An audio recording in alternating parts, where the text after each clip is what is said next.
So tonight we have another story that comes from the Appalachian Mountains. This story comes from Jacky, and I just want to say that I was terrified by the end of this one. It really got me. So with that being said, grab your favorite tea and settle in, and let me tell you a scary story, because of course, this is Tea After Midnight. Always so good.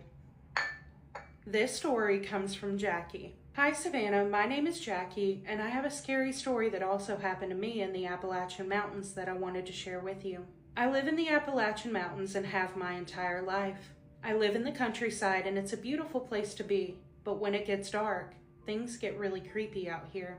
My husband is a truck driver and he goes on long hauls for about 2 weeks at a time, so that leaves me and my 2 children at the house by ourselves. Before the sun sets every night, I check all my windows and doors to make sure they're locked, and I check every curtain and blind in my house, pulling them shut so things don't look in. One night, as the sun was starting to set, I started to check all the windows and doors and pull the curtains too. It gives me a little peace of mind double checking everything since I'm there with my kids alone. The sun wasn't completely set just yet, but it was definitely getting darker. I was in the dining room pulling the curtains shut when I look out the window and down towards the bottom of my property line, I could see a woman in a white nightgown with long, dark hair that looked really messy.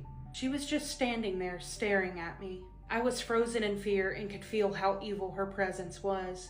The hairs on the back of my neck stood up, but I couldn't look away. I was trying to logically explain it away, but then I ran around the wall of my dining room directly into the living room to shut that curtain quickly. But in the 2 seconds it took me to get to the other window in the living room, she was gone.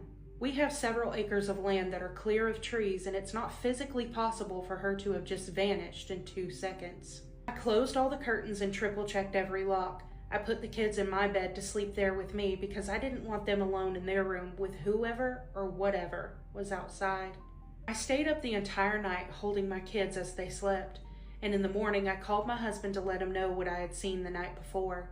He wasn't shocked, but was concerned and said that he would come home to be with us. I told him no, that we would be fine, but he insisted. He was at least a day's drive away, so I had to just make it a little bit longer until he got home. He told me to call my parents, who live right down below my house, and see if they would stay with me until he got home. But I didn't want to bother them with something so silly because it was probably my imagination, so I let it go.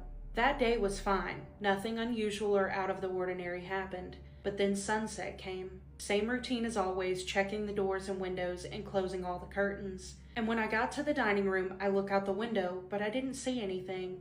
It made me feel slightly better knowing it was probably a one-time thing. But then I get to the living room,